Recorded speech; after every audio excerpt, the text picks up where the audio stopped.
man is defined by his habits. What you do over and over again will ultimately dictate your results and who you are as a person.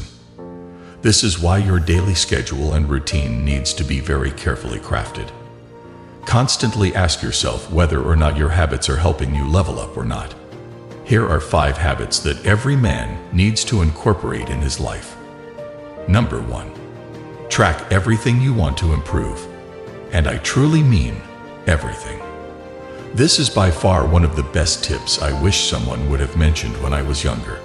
See, the reason you are not making those gains in the gym, or not getting girls, or not making those large improvements in life, comes down to this. As a man who is just beginning in self-improvement, remember, it's a numbers game. There's a saying that practice makes perfect. The more you practice, the better you become. But practice without tracking your exact progress is useless. One day you go in the gym and curl a 20 kg bar for 10 reps. Few days after, you completely forget what you had curled last time and end up curling 15 kg for 10 reps, thinking that you have made some progress. Only if you had a journal where you were tracking your output and where you had written down exactly what exercise you were doing, how much weight you lifted, for how many reps, and other tips, such as correct form, you would be able to lift the same amount or try for higher reps. This is the exact definition of competing against yourself. You would have heard that the only person you should be competing against is yourself, not others. Well, this is how you start. This doesn't only apply to the gym. Let's say you want to acquire more customers. Once again, it's a numbers game. Write down exactly how many cold calls you made that day and how many you closed. Write down what worked and what didn't work while you tried to close the sale. Over time, you will notice that the number of calls you close begins to rise very strongly. You will notice your energy levels increase day by day, because now you can clearly see yourself improving. This is why some men go to the gym for 1 week and quickly quit afterwards, because they just don't see the muscles when they look in the mirror. They get demotivated. But if you have been tracking your progress, you don't need to see actual physical results just yet to feel motivated. Number 2. Do the most hardest task on your schedule first thing in the day. The biggest reason why we procrastinate is not because we are lazy or because we lack energy. Instead, it comes down to one word: fear. The reason we procrastinate is because we fear the task. This could be because of a number of reasons. For example, you feel the task is too big, or it's too hard, or you don't understand how to do it. You need to do these types of daunting tasks first thing in the morning. The more you wait, the more excuses you will come up with to not do the actual task. Number 3. Stop bringing your phone to the bed. This should be common advice to you by now, especially if you have been in the self-improvement for long enough. But chances are that you are in your bed right now and watching this video during nighttime.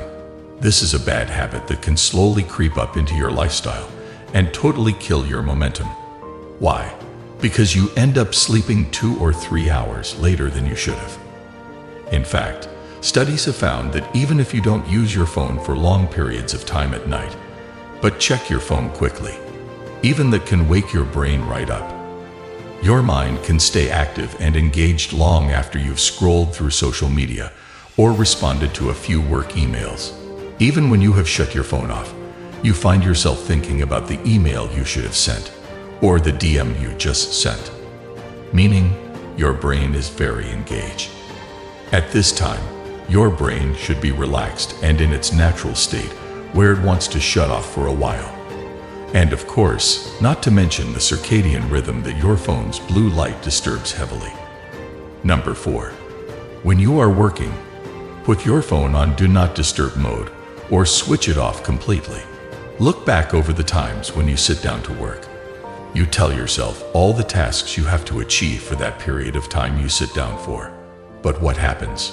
You hear a notification bell on your phone. You pick up the phone to reply to the message. But before you realize it, you are on Instagram just mindlessly scrolling.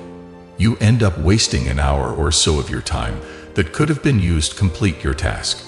Once again, this habit of picking up your phone like a parrot Every time the notification bell hits will make you nothing short of a chronic procrastinator. So shut off your phone completely or put it on Do Not Disturb mode for the amount of time you sit down. This is the whole idea of deep work. In almost any profession, the principle of deep work applies. The ability to utilize your time exactly for the purpose you intended it to be used for will set you apart from 99% of fellow humans. You will find yourself tick scheduled tasks one by one without procrastination, whether you are a student or a doctor. This skill is truly a virtue to master. And habit number 5, address the core issue. Many times the stress you go through in your life is because you never address the core issue. How many times you hear men complain about their jobs, their wife, their kids. But what have you done to fix those issues? This ties back into the masculine principle of don't complain, fix it. To some, this may sound harsh because we love to live in a feel-good state driven by our emotions. But if you really want to move on and upgrade in your life, you will need to make decisions that seem hard at the moment but pay off in the long run. Let's say you hate your job. What do you think the average Joe will do in this case? Pretty obvious. He comes home, complains about the hard day at work he had. Wherever he goes and whoever he meets, he can't help but complain about his work and stressful life. But what has he actually done to fix it? Has he picked out his dream job that would allow him to work less, earn more, and feel more satisfied? Is he working towards acquiring the right skill sets and experience to achieve that new job? 99% of the time, the answer to this question is a no. You are too busy complaining and fighting with others to even think about addressing the core issue. Same applies to your marriage, goals, physique, and so on. Whatever you want to achieve in life, you can't beat around the bush like nice guy. You need to take it head on and address the core issue.